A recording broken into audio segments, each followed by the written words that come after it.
माननीय अध्यक्ष जी, बहुत धन्यवाद आपको। रेलवे के इस चर्चा में जो 72 के आसपास माननीय सांसदों ने जो पार्टिसिपेट किया डिबेट में, बहुत सकारात्मक चर्चा हुई, बहुत अच्छे सुझाव आए। कई माननीय सांसदों के जो इंडिविजुअल अपने अपने क्षेत्र के मुद्दे थे, कई माननीय सांसदों ने एक जनरल पॉइंट्स रेज किए। मेरा प्रयास रहेगा कि इंडिविजुअल मुद्दों के बारे में हर एक मुद्दे पे इंडिविजुअल क्या उसमें एक्शन लेना है, क्या उसके पूरा उसका कंपाइलेशन हो गया है। जो बड़े मुद्दे हैं उन मुद्दों को आपकी अनुमति से माननीय अध्यक्ष जी मैं सबके सामने रखना चाहूँगा। सबसे पहले जो प्रश्न उठाया गया वो प्रश्न उठा कि बिल की आवश्यकता क्या है और क्या इस बिल से सेंट्रलाइजेशन हो जाएगा, पार्लियामेंट का रोल क्या रहेगा। ये विषय कई मान्य सांसदों ने उठाया। अध्यक्ष जी, मैं बहुत स्पष्ट तौर पे आपके सामने आपके माध्यम से इस महान सदन को बताना चाहूँगा कि इस बिल की आवश्यकता बेसिकली लीगल स्ट्रक्चर में सिंप्लीफिकेशन करने के लिए लाया गया। रेलवे बोर्ड, जैसा मैंने इंट्रोडक्शन के समय में कहा था, 1905 के कानून से बना था। 1905 के कानून और 1989 के कानून, दो अलग अलग कानून रखने के बजाय एक ही कानून हो तो सिंप्लीफिकेशन रहता है और एक ही कानून को रेफर करने की ज़रूरत पड़ती है। इसीलिए ये बिल लाया गया है। इसमें कहीं सेंट्रलाइजेशन का कोई प्रश्न ही नहीं है। माननीय अध्यक्ष जी, पिछले 10 वर्षों में मेजर डिसेंट्रलाइजेशन हुआ है। अगर आप 10 वर्षों से पहले की परिस्थितियाँ देखें तो किसी जनरल मैनेजर के पास बहुत ही नगण्य सा पावर होता था, नेग्लिजिबल पावर होता था किसी भी कॉन्ट्रैक्ट को, किसी भी टेंडर को एक्सेप्ट करने का। आज माननीय अध्यक्ष जी 100% पावर किसी भी प्रोजेक्ट के टेंडर को प्रोसेस करने का, उसको अप्रूव करने का जनरल मैनेजर के पास है। DRMs के पास, GMs के पास, बाकी सारे अधिकारियों के पास बहुत मेजर डिसेंट्रलाइजेशन हुआ है और डिसेंट्रलाइजेशन का लाभ भी बहुत हुआ है। माननीय अध्यक्ष जी, डिसेंट्रलाइजेशन के कारण 10 वर्षों में काम की पेस एकदम बढ़ी है, गति एकदम बढ़ी है और काम का जो स्कोप है वो भी बहुत बड़ा है। पार्लियामेंट का रोल यथावत रहेगा। पार्लियामेंट सुप्रीम है देश में। पार्लियामेंट इस देश के 140 करोड़ देशवासियों का प्रतिनिधित्व करता है, तो पार्लियामेंट के रोल में कहीं कोई चेंज नहीं आता है इस बिल से। जो भी मान्यवर सांसद इस विषय में जिनका भी कोई कंसर्न हो वो निश्चिंत रहे। इसके बारे में कहीं पे कोई चिंता, कहीं पे कोई कंसर्न रखने की आवश्यकता नहीं है। माननीय अध्यक्ष जी, ये जो 10 वर्षों में प्रधानमंत्री श्री नरेंद्र मोदी जी की रेलवे के प्रति एक फोकस्ड वे में जो काम हुआ है, उस काम के बारे में मैं कुछ यहाँ पे रखना चाहूँगा, क्योंकि कई मान्यवर सांसदों ने अपने विषय उठाते समय क्या काम हुआ है, किस तरह का काम हुआ, उसके बारे में चर्चा की। कुछ लोगों ने बहुत अच्छी चर्चा की, कईयों ने प्रश्न उठाए। तो ये सारी चीज़ें एक साथ आपके माध्यम से रखनी इस सदन में ज़रूरी है। अध्यक्ष जी, जो बहुत बड़ा बदलाव आया 10 वर्षों में प्रधानमंत्री श्री नरेंद्र मोदी जी के नेतृत्व में, एक जो स्पष्ट दिखाई देने वाला बदलाव है वो है साफ सफाई का बदलाव। 10 साल पहले रेलवे के टॉयलेट्स क्या होते थे हम सब जानते हैं। आज किस तरह की परिस्थिति है, स्टेशंस की सफाई, ट्रैक्स की सफाई, ट्रेन्स की सफाई, उस सब के बारे में हम सब ने देखा और मैं कई मान्यवर सांसदों ने इस चीज़ का जिक्र भी किया। मैं उनको भी पर्सनली धन्यवाद देना चाहूँगा जिन्होंने सफाई का जिक्र किया। अध्यक्ष जी, इन 10 वर्षों में ट्रेन्स में करीब 3,10,000 नए टॉयलेट्स गाड़ियों के अंदर बनाए गए। ये अपने आप में एक बहुत बड़ा स्वच्छ भारत का, स्वच्छ रेल का बहुत बड़ा अभियान है जो कि आज एक अलग लेवल तक पहुंचा है। अध्यक्ष जी, नई तरह की गाड़ियां बनी, वंदे भारत। हम सभी कई मान्यवर सांसदों ने रिक्वेस्ट किया कि उनके एरिया में भी वंदे भारत चले। एक नई टेक्नोलॉजी की गाड़ी बनी और वो भी अपने देश के इंजीनियर्स ने, अपने देश के टेक्नीशियंस ने बनाया, तो आत्मनिर्भर भारत की एक नई पहचान बनी। आज विश्व भर में इस गाड़ी की चर्चा है। कई पैरामीटर्स पे दुनिया की जो बेहतरीन गाड़ियाँ होती है, चाहे यूरोप में हो चाहे जापान में हो, उनके कंपैरिजन में इस गाड़ी की परफॉर्मेंस कई पैरामीटर्स पे बेटर होती है। गाड़ी में, वंदे भारत में माननीय अध्यक्ष जी, एरोप्लेन में जो नॉइज़ का लेवल होता है उसका 100 गुना 100 टाइम्स कम नॉइज लेवल है वंदे भारत में। अध्यक्ष जी, जब इस गाड़ी को टेस्ट किया गया था 180 किलोमीटर की स्पीड पे गाड़ी टेस्टिंग हो रही है और ड्राइवर के कैबिन पे एक पानी का ग्लास रखा गया, वो पानी हिलता नहीं है, ग्लास गिरता नहीं है। इतना इसमें ध्यान रखा गया है गाड़ी की डिज़ाइन में, क्योंकि देश के हमारे इंजीनियर्स की जो क्षमता है उस क्षमता को प्रधानमंत्री श्री नरेंद्र मोदी जी ने पहचाना, उसको एक मौका दिया कि एक नए तरह के प्रयास से नई टेक्नोलॉजी की गाड़ी बने। अमृत भारत ट्रेन बनी, 2 गाड़ियाँ पिछले जनवरी में आरंभ हुई, बहुत अच्छा उसका रिस्पांस है, 150% से ज़्यादा की ऑक्यूपेंसी है। नमो भारत ट्रेन बनी शॉर्ट डिस्टेंसेस के लिए, 200-250 किलोमीटर के लिए, और पहली गाड़ी ऑलरेडी चल पड़ी है भुज से अहमदाबाद के बीच में, उसका भी बहुत अच्छा रिस्पांस है। ओवरऑल कई तरह की नई गाड़ियाँ, कई तरह की नई टेक्नोलॉजी देश में आई।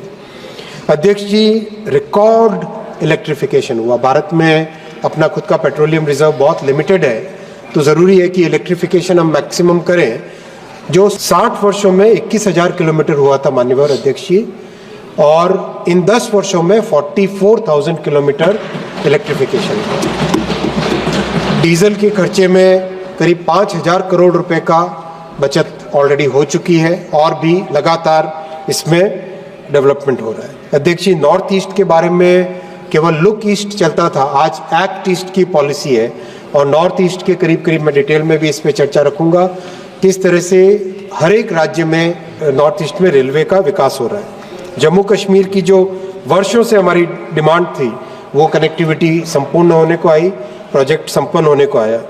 कवच जैसी टेक्नोलॉजी का विकास हुआ, बुलेट ट्रेन प्रोजेक्ट आज 300 किलोमीटर से ज़्यादा बन चुका है। फ्रेट कॉरिडोर जो कि 1 भी किलोमीटर नहीं बना था 2014 तक, जीरो था 2014 तक, आज 2700 किलोमीटर से ज़्यादा बन के 350 गाड़ियाँ उस पर डेली चल रही हैं। सेफ्टी के लिए स्टेशंस का डिजिटल कंट्रोल, माननीय अध्यक्ष जी, पूरे यूपीए के 10 साल में मात्र 800 स्टेशन डिजिटल कंट्रोल पे आए थे और प्रधानमंत्री श्री नरेंद्र मोदी जी के 10 साल के कार्यकाल में 3000 से ज़्यादा स्टेशंस का डिजिटल कंट्रोल आया। अध्यक्ष जी, 140 करोड़ का ये देश है, एक रैपिडली ग्रोइंग इकोनॉमी है।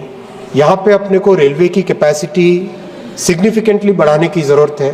जो 50-60 वर्षों तक जिस तरह से रेलवे में इन्वेस्टमेंट की कमी रही और जिसके कारण रेलवे, अगर हम देखें तो हाईवे में इन्वेस्टमेंट खूब हुआ, रेलवे में इन्वेस्टमेंट नहीं हुआ, लेकिन रेलवे एक अच्छा सेफ और एनवायरनमेंट फ्रेंडली मीडियम है।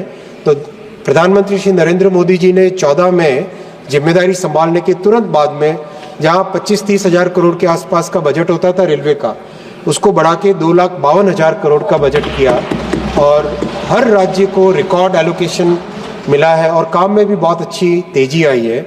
अगर हम नए ट्रैक की बात करें तो जहां मात्र यूपीए के सरकार के समय 14,000-15,000 किलोमीटर के आसपास बने थे, इन 10 वर्षों में 31,000 किलोमीटर्स नए रेलवे ट्रैक बने। पिछले 1 वर्ष में ही अध्यक्ष जी 5,300 किलोमीटर नए रेलवे ट्रैक बने, जो कि पूरे स्विट्जरलैंड के रेलवे नेटवर्क से भी ज़्यादा है। यानी एक समृद्ध देश के रेलवे नेटवर्क जितना है उतना 2 साल लगातार भारत के रेलवे नेटवर्क में ऐड हुआ है। ये एक बहुत बड़ी उपलब्धि है इस देश की। ये एक प्रधानमंत्री जी के विजन का बहुत बड़ा एक उदाहरण है कि कैसे प्रधानमंत्री जी ने देश के विकास के लिए, एक विकसित भारत के लिए नींव रखी है। सेफ्टी पे बहुत ध्यान दिया गया। जहां 7-8 हज़ार 10 हज़ार करोड़ का इन्वेस्टमेंट होता था, अब 1,08,000 करोड़ का इन्वेस्टमेंट होता है। इसके रिजल्ट भी आए, मैं आपको डिटेल में इसके बारे में बताऊंगा। अध्यक्ष जी, मेंटेनेंस के तौर तरीके में बदलाव हो, रिक्रूटमेंट हो, हर एक क्षेत्र में, रेलवे के हर क्षेत्र में इन 10 वर्षों में अभूतपूर्व काम हुआ है। लेकिन इस काम पे प्रधानमंत्री जी का हमेशा ये कहना है कि 2 टर्म में जो फाउंडेशन ले हुई है वो फाउंडेशन है, और इस तीसरी टर्म में, मोदी जी की इस तीसरी टर्म में 3 गुना मेहनत करके विकसित भारत के लिए एक बेस बनाना है, जिससे कि आगामी कई वर्षों तक देश को और देशवासियों को रेलवे का लाभ मिलता रहे। अध्यक्ष जी, मैं तीसरे विषय पे आता हूँ। कई मान्यवर सांसदों ने प्राइवेटाइजेशन हो जाएगा इस बिल से, ऐसा एक नैरेटिव बनाने की कोशिश की। अध्यक्ष जी, मैं बहुत सिंसियरिटी के साथ कहना चाहूँगा कि ये एक फेक नैरेटिव बनाने की जो कई मान्यवर सांसदों ने कोशिश की, कृपया इसका प्रयास न करें। आपका एक फेक नैरेटिव संविधान का वो फेल हो चुका है और फेक नैरेटिव न बनाए, कोई फेक नैरेटिव न बनाए। अध्यक्ष जी, ये जो 31,000 किलोमीटर रेलवे ट्रैक बनाए, ये रेलवे ट्रैक किसके हैं? सरकार के हैं। ये 44,000 किलोमीटर विद्युतीकरण हुआ है, 44,000 किलोमीटर विद्युतीकरण हुआ है। ये इलेक्ट्रिफिकेशन किसका है? ये सरकार का है। ये 1,300 स्टेशन का रीडेवलपमेंट चल रहा है, ये स्टेशन किसके हैं? ये सरकार के हैं। ये 37,000 LHB कोच बने, ये किसके हैं? ये देश के हैं, 140 करोड़ देशवासियों के हैं। कहीं प्राइवेटाइजेशन का कोई इसमें प्रश्न नहीं है। मैं हाथ जोड़ के निवेदन करता हूँ अध्यक्ष जी आपके माध्यम से, कृपया इस फेक नैरेटिव को आगे न बढ़ाएं। आज देश में डिफेंस और रेलवे ये दो सेक्टर ऐसे हैं जिसको डीपॉलिटिसाइज करके इसमें आगे बढ़ने की ज़रूरत है, क्योंकि ये देश की एक बहुत बड़ी ताकत है। 140 करोड़ देशवासियों की ये ज़रूरत है, इसलिए इस पर आगे बढ़ना चाहिए। अध्यक्ष जी, मैं चौथे पॉइंट पे आऊँगा। मान्यवर कई सांसदों ने, कई सदस्यों ने एक विषय उठाया कि मिडिल क्लास के लिए और गरीबों के लिए क्या है। मैं बहुत स्पष्ट तौर पे कहना चाहूँगा माननीय अध्यक्ष जी, जो हमारे रेलवे का पूरा फोकस है गरीब और मिडिल क्लास परिवारों पे, और इसीलिए आप देखेंगे जो रेशियो था जनरल और एसी कोचेस का, यानी एसी और नॉन एसी कोचेस का, नॉन एसी कोचेस करीब करीब 2/3 रहते हैं और एसी कोचेस 1/3 रहते हैं। उस पूरे के पूरे रेशियो को लगातार मेंटेन किया गया, लेकिन जब देखा गया कि जनरल कोच की डिमांड कई मान्यवर सांसदों ने की, उसके बाद में जनरल कोच की मैन्युफैक्चरिंग का एक स्पेशल प्रोग्राम लिया गया है, जिसमें करीब 12,000 जनरल कोच स्पेशली बनाए जा रहे हैं। ऑलरेडी इस फाइनेंशियल ईयर में करीब 900 जनरल कोच एक्स्ट्रा ऐड किए जा चुके हैं और 10,000 कोच का मैन्युफैक्चरिंग का टारगेट पे चल रहा है। तो बहुत इसमें फोकस्ड वे में हर ट्रेन में जनरल कोच ज़्यादा हो, जिससे कि जो अनरिजर्व्ड कैटेगरी में पैसेंजर्स आना चाहते हैं उनको भी एक पूरी सुविधा मिले। अध्यक्ष जी, मैं आपको और भी बताना चाहूँगा, एक नई जो ट्रेन डेवलप की अमृत भारत ट्रेन पूरी तरह से नॉन एसी है। 22 कोच में से 20 कोच जो पैसेंजर के हैं, 2 कोच पार्सल के और इसके रहते हैं। 20 में से 10 स्लीपर कोच है और 10 जनरल कोच है, और इसमें वही टेक्नोलॉजी लगाई गई है जो कि वंदे भारत में ऑटोमेटिक कपलर्स की, बेटर क्वालिटी की सीट्स की, चार्जिंग पॉइंट्स की, टॉयलेट्स एकदम नई डिज़ाइन के, जो वेस्टिब्यूल होता है वो लेटेस्ट डिज़ाइन का। दोनों ट्रेन्स अच्छी चली हैं, करीब जनवरी से अब तक 10 महीने चल चुकी हैं, और अब उसमें 50 और ट्रेन का अनुभव के आधार पे 50 और गाड़ियों का प्रोडक्शन प्लान हाथ में ले लिया ऑलरेडी। आगामी जनवरी के महीने से या ज़्यादा से ज़्यादा फरवरी के महीने से हर महीने 2-2, 3-3 ट्रेन अमृत भारत की नई आने लगेगी, जो कि देश में अध्यक्ष जी 1000 किलोमीटर की जर्नी मात्र 400 रुपये में, इतना अफोर्डेबल मेरे ख्याल से दुनिया में और कोई देश ऐसा नहीं होगा जिसमें 1000 किलोमीटर 400 रुपये के आसपास के फेयर में करवाए, इतना और अच्छी सुविधा। अध्यक्ष जी, साथ ही साथ मिडिल क्लास के लिए नमो भारत ट्रेन का डेवलप किया गया है। ये डेवलपमेंट बहुत ही सोच समझ के किया कि जो कम डिस्टेंस के शहर है, जैसे मान लीजिए लखनऊ से कानपुर हुआ, मान लीजिए बेंगलुरु से मैसूरू हुआ, इस तरह के जो शॉर्ट डिस्टेंस के जो 2 सिटी के पेयर्स हैं, उनके बीच में हाई फ्रीक्वेंसी से ट्रेन चल पाए, जैसा यूरोप में रीजनल ट्रेन्स होती है उस तरह की शटल की तरह लगातार ज़्यादा फ्रीक्वेंसी से चल पाए। उसकी भी 2 ट्रेन्स ऑलरेडी बन चुकी है। पहली ट्रेन को डिप्लॉय किया गया भुज से अहमदाबाद के बीच में, और उसके करीब 10 महीने 12 महीने उसका अनुभव देखेंगे। अनुभव के आधार पे और भी उसमें फिर बड़ी मात्रा में नमो भारत ट्रेन्स भी बनाई जाएगी। जो मेमू ट्रेन जो कि बहुत ही पॉपुलर है और उसकी बहुत डिमांड आती है मान्यवर सांसदों से, उसके भी इस साल में 600 कोच बने हैं यानी 10 कोच की एक ट्रेन हो तो करीब करीब 60 नई ट्रेन बनी है। उसकी भी बहुत अच्छी डिमांड है और बहुत अच्छी उसका देश भर में उसका रिजल्ट मिलता है। अध्यक्ष, ये सारा का सारा फोकस मिडिल क्लास और लो इनकम फैमिलीज़ के लिए है और रेलवे का प्रीमियर कस्टमर मिडिल क्लास और लो इनकम फैमिलीज़ है और सारा फोकस भी उन्हीं के लिए बेहतर सुविधाएं लाएं, ये ध्यान दिया गया है। अभी छठ का और दिवाली का जो फेस्टिवल सीजन था उसमें भी विशेष ध्यान देके 7,900 स्पेशल ट्रेन चलाई गई और 1,80,00,000 पैसेंजर्स ने ट्रेन से ट्रैवल किया। अध्यक्ष जी, एक दो बार तो ऐसा भी हुआ, इन सबका आशीर्वाद मिला, उदना में एक साथ 40,000 लोग आए अचानक, फिर भी 7-8 घंटे 10 घंटे के अंदर अंदर उन सब के लिए व्यवस्था करके बहुत ही अच्छे तरीके से व्यवस्था करके उनको अपने गंतव्य तक पहुंचाने की व्यवस्था की गई। पटना में छठ के तुरंत बाद में करीब 80,000 पैसेंजर्स एक साथ आए, लेकिन उनके लिए भी इतनी अच्छी व्यवस्था थी कि कहीं पे कोई दिक्कत नहीं हुई। और अभी महाकुंभ आ रहा है तो महाकुंभ के लिए 13,000 ट्रेन की व्यवस्था की गई। और अध्यक्ष जी, कहीं पर भी गरीबों के लिए, मध्यम वर्गीय परिवारों के लिए बहुत फोकस्ड वे में रेलवे का माननीय प्रधानमंत्री जी के नेतृत्व में काम चल रहा है। बहुत सारे माननीय सांसदों ने सेफ्टी के बारे में कंसर्न रेज किया। इस विषय को बहुत सीरियसली लेना चाहिए और मैं निवेदन करूंगा कि इसको आप कृपया सारे विषय को ध्यान से अगर आप सुने समझें और अपने सुझाव दें तो उसका देश के लिए उपयोग होगा। अध्यक्ष जी, सेफ्टी पे ध्यान देने के लिए 3 बकेट्स हैं जिसपे बहुत काम हुआ है और काम हो रहा है।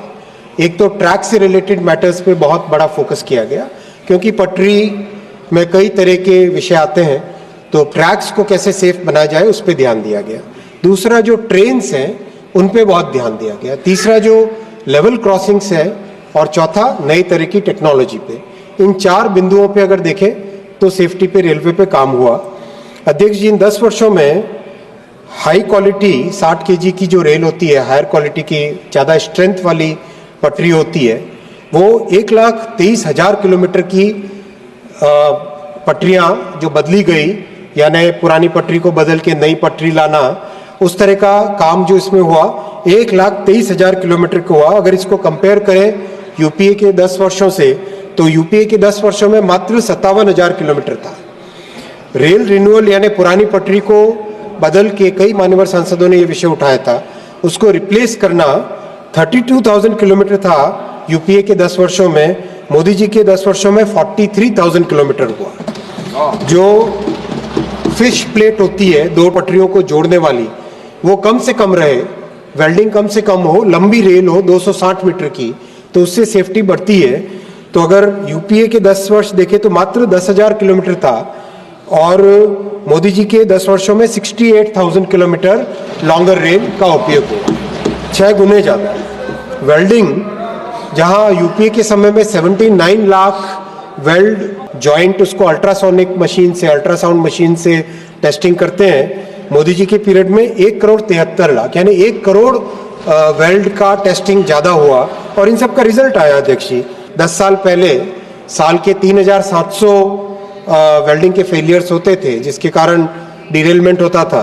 आज मात्र 480, 87% कमी आई है वेल्डिंग के फेलियर में। रेल का फ्रैक्चर बार बार सुनाई देता था। 2013-14 में जहां 2,500 रेल फ्रैक्चर्स होते थे, वो 85% कम होके मात्र 380 रह गए और प्रयास करके इसको भी रिड्यूस करना है। अध्यक्ष जी, मेंटेनेंस की टेक्नोलॉजी में बहुत बड़ा परिवर्तन लाया गया। कई कठोर निर्णय भी लिए गए कि 3 घंटे का मेंटेनेंस का ब्लॉक पटरी को मिले, उसके लिए कई कठोर निर्णय भी लिए गए, नई टेक्नोलॉजी भी लाई गई। अभी 1.5 साल पहले एक बहुत ही एडवांस्ड मशीन लाए हैं, उसका नाम है ITMS।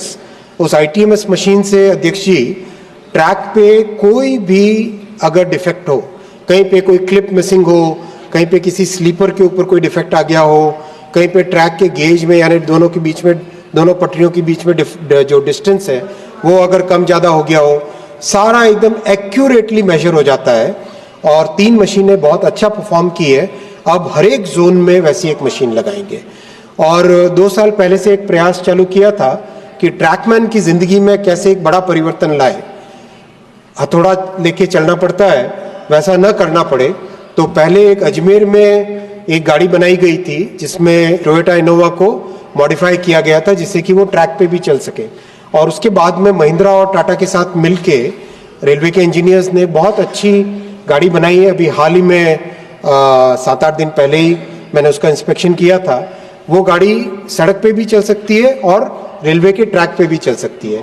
और उसमें इस तरह से सुविधा की गई है कि जो वेल्डिंग मशीन है, हथौड़े हैं, बाकी जितने इक्विपमेंट है वो सारे के सारे उस गाड़ी में रखें, ट्रैकमैन उसमें बैठे, पीछे 2 सीट्स है, बड़ा सा ग्लास है और कैमरा लगा हुआ है। आराम से पटरियों का निरीक्षण, track inspector, pathway, PWI, gangman, trackman, ये सब उस गाड़ी में बैठ के आराम से बहुत सेफली ट्रैवल करते हुए इंस्पेक्शन कर सके। वैसी एक नया इनोवेशन रेलवे ने किया है और इस इनोवेशन को पहले 7-8 महीने तक उसको टेस्ट करेंगे, देखेंगे, उसका अनुभव लेंगे और उसके बाद में अगर वो सक्सेसफुल निकला और लोगों को पसंद आया तो उसको बड़े पैमाने पे देश भर में लागू करेंगे।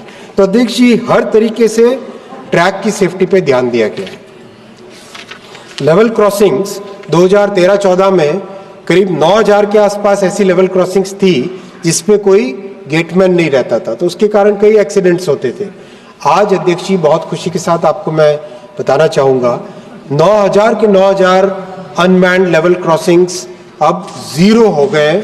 अब हर एक लेवल क्रॉसिंग पे, जहाँ पर भी लेवल क्रॉसिंग यानी गेट है, वहाँ पे या तो अंडरपास, फ्लाईओवर या फिर गेट के पास में गेटमैन, मतलब कहीं पर भी बिना गेटमैन के कोई लेवल क्रॉसिंग देश भर में नहीं रखा गया है।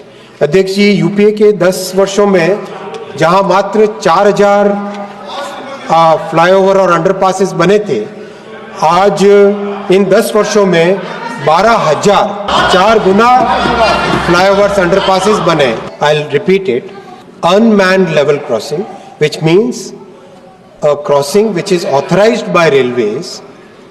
I'm not talking about the unauthorized railway crossings. I'm talking of the authorized railway crossings which had a gate. Those level crossings are today 100% manned or eliminated by constructing a flyover or underpass. I would like to repeat it again कि 12,000 flyovers and underpasses have been constructed in these 10 years. That is 3 times more than the flyovers and underpasses constructed during the UPA period. अध्यक्ष जी, बहुत स्पष्ट है काम का। अध्यक्ष जी, safety में trains का और ट्रेन की टेक्नोलॉजी का बहुत महत्वपूर्ण रोल है। जो 1950 और 1960 की टेक्नोलॉजी के ICF कोचेस थे, उसका मैन्युफैक्चरिंग पूरा बंद किया गया। LHB कोचेस का मैन्युफैक्चरिंग रैंप अप किया गया और जो यूपीए के समय में मात्र 2300 LHB कोचेस बने थे, आज अध्यक्ष जी इन 10 वर्षों में 37,000 LHB कोचेस बने हैं। और अध्यक्ष जी, ये हमने संकल्प लिया है कि इन 5 वर्षों में पुराने जितने ICF कोचेस थे पुराने युग के, इन 5 वर्षों में इनको 100% रिप्लेस कर देंगे LHB कोचेस के। तो अध्यक्ष जी, लोको की मेंटेनेंस, वैगन की मेंटेनेंस, कोच की मेंटेनेंस, ट्रेन सेट्स में नए टेक्नोलॉजी, नए कपलर की टेक्नोलॉजी लाना, इन सब का उपयोग करके ट्रेन्स की सेफ्टी में भी बहुत बड़ा परिवर्तन आया है। अध्यक्ष जी, टेक्नोलॉजी पे बहुत फोकस किया गया। जहां मात्र 800 स्टेशंस को डिजिटल यानी इलेक्ट्रॉनिक इंटरलॉकिंग जिसको कहते हैं, वो किए गए थे यूपीए में। मोदी जी के 10 वर्षों के कार्यकाल में 3000 स्टेशंस को डिजिटल स्टेशन बनाया गया है, जिसमें एंटायर इलेक्ट्रॉनिक इंटरलॉकिंग करके उसमें ऑटोमेटिक कंट्रोल उसका आता है। अध्यक्ष जी, फॉग सेफ्टी डिवाइस मात्र 90 थे 2013-14 में, मात्र 90। आज अध्यक्ष जी 20,000 फॉग सेफ्टी डिवाइसेस। अध्यक्ष जी, किसी भी पैमाने पे देखें तो बहुत सोचे, बहुत ध्यान से, गंभीरता के साथ काम किया गया। अध्यक्ष जी, एक एंटी कोलिजन डिवाइस की भी चर्चा आई। अध्यक्ष जी, मुझे टेक्नोलॉजी की थोड़ी समझ है, मैं कहना चाहूँगा एंटी कोलिजन डिवाइस जब लगाया गया तब उसके पीछे एक भी सेफ्टी का सर्टिफिकेशन नहीं लिया गया। सेफ्टी का इंडस्ट्री में स्टैंडर्ड होता है SIL, सेफ्टी इंटीग्रिटी लेवल, सिल 1, सिल 2, सिल 3, सिल 4 होता है highest level of safety and integrity. तो एंटी कोलिजन डिवाइस में कहीं पे कोई सेफ्टी इंटीग्रिटी लेवल का सर्टिफिकेशन नहीं लिया गया था। अध्यक्ष जी तब के बड़े कद्दावर रेल मंत्री थे, लेकिन उन लोगों ने बहुत फैनफेयर के साथ एंटी कोलिजन डिवाइसेस लगाने की घोषणाएं की, करीब कई जगह लगाया भी, लेकिन उन्हीं रेल मंत्रियों के कार्यकाल में एंटी कोलिजन डिवाइस को फेलियर डिक्लेयर करके बंद भी किया गया।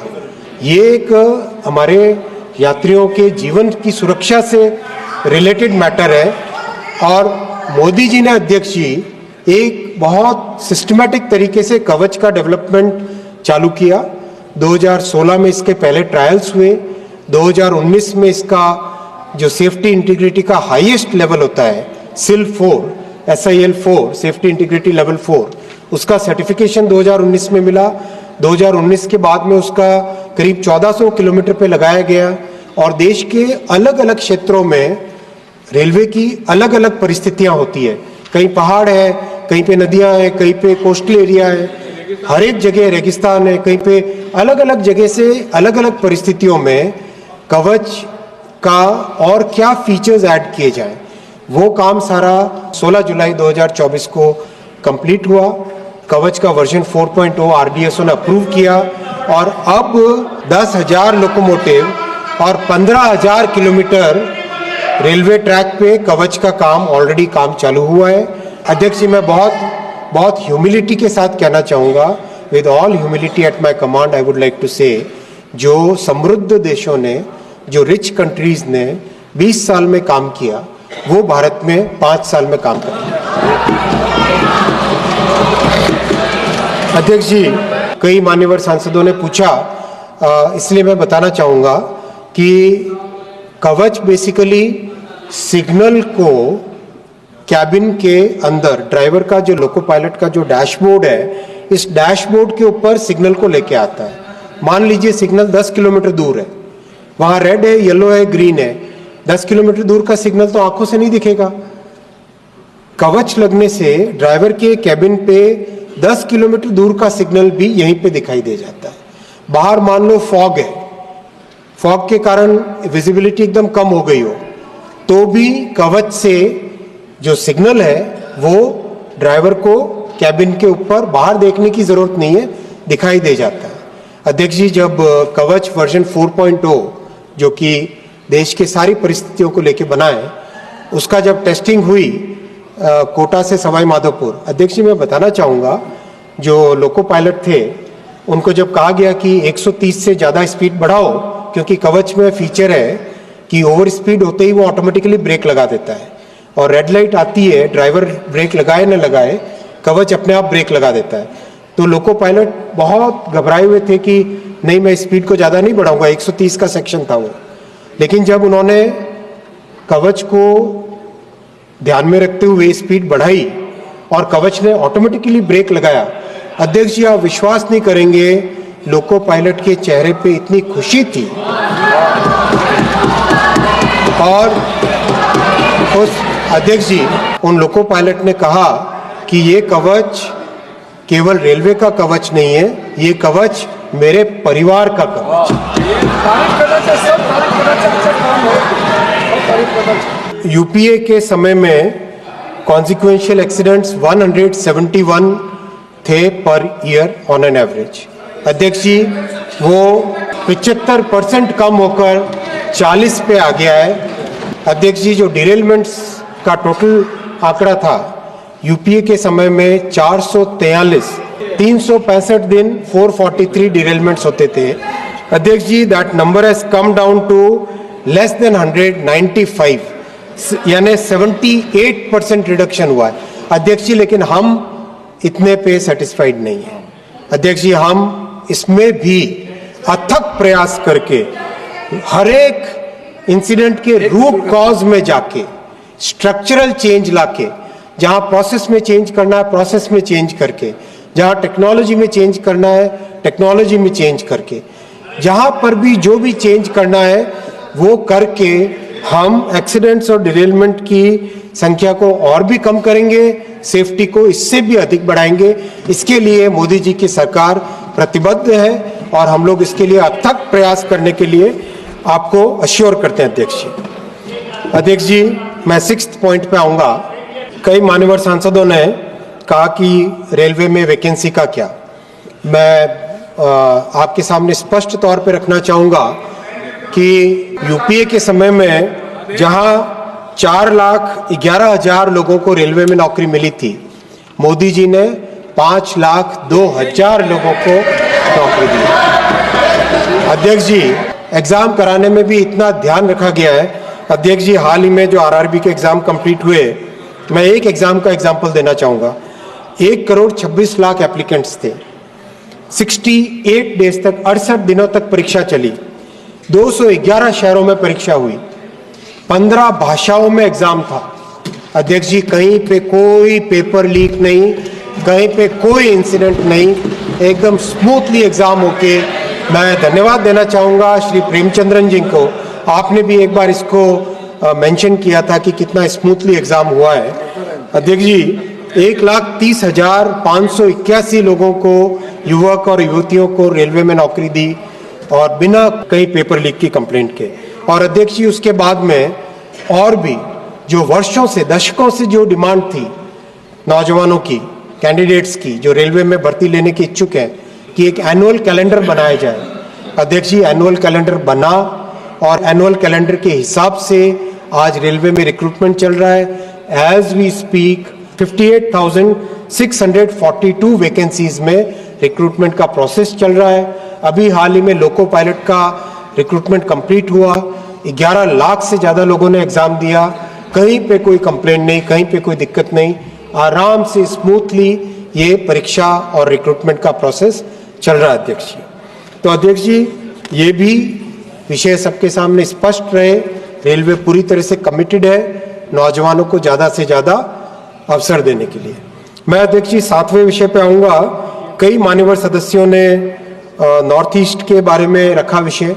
मैं स्पष्ट तौर पे कहना चाहूंगा कि नॉर्थ ईस्ट में माननीय प्रधानमंत्री श्री नरेंद्र मोदी जी ने रेलवे का एक बिल्कुल अद्भुत विकास किया है, जो अनप्रेसिडेंटेड है वैसा डेवलपमेंट किया है। मिजोरम में भैरवी तक रेलवे लाइन पहुंच रही है। अगरतला ब्रॉड गेज से कनेक्ट हुआ। नागालैंड में 100 साल के बाद में दूसरा broad gauge railway station Modi ji के कार्यकाल में बना। अध्यक्ष जी, मणिपुर में खोंगसांग तक रेल ऑलरेडी पहुंच चुकी है, रेलवे लाइन ऑलरेडी पहुंच चुकी है। अरुणाचल में नाहरलागुन तक पहुंच चुकी है। सिक्किम में रांगपो तक का काम तेजी से चल रहा है। हिमाचल में इसी तरह से पहाड़ी क्षेत्र में हिमाचल में दौलतपुर चौक तक पहुंची है। मुकेरिया तक का काम चल रहा है। उत्तराखंड में ऋषिकेश कर्णप्रयाग का काम तेजी से चल रहा है। और अध्यक्ष जी, वर्षों से जिस ड्रीम प्रोजेक्ट की देश को आकांक्षा थी, इच्छा थी, प्रतीक्षा थी, कश्मीर का प्रोजेक्ट जो कि कश्मीर से कन्याकुमारी भारत एक है, श्रेष्ठ है, इसको जोड़ने वाला है, रेडी हो गया है। टेस्टिंग और सारे सेफ्टी सर्टिफिकेशंस उसके चल रहे हैं। आगामी 4 महीने के अंदर अंदर इस पे गाड़ी चलेगी और ये भारत की एक बहुत बड़ी उपलब्धि होगी। अध्यक्ष जी, मैं मान्यवर विपक्ष के सांसदों को भी निवेदन करूंगा, आप भी एक बार पीठ थपथपा के कश्मीर के निवासियों को आशीर्वाद दें, उनको भी आप बताएं कि आप भी उनके साथ। अध्यक्ष जी, एक अच्छा फैक्ट मैं बताना चाहूंगा। चेनाब का जो ब्रिज है, ये ब्रिज 359 मीटर ऊंचा है। अध्यक्ष जी, ये एफिल टावर को अगर हम कंपेयर करें, एफिल टावर से 35 मीटर टॉलर है चेनाब का ब्रिज। काश आपके मन में भी कुछ खुशी होती, अच्छा लगता होगा, दिखाता नहीं है।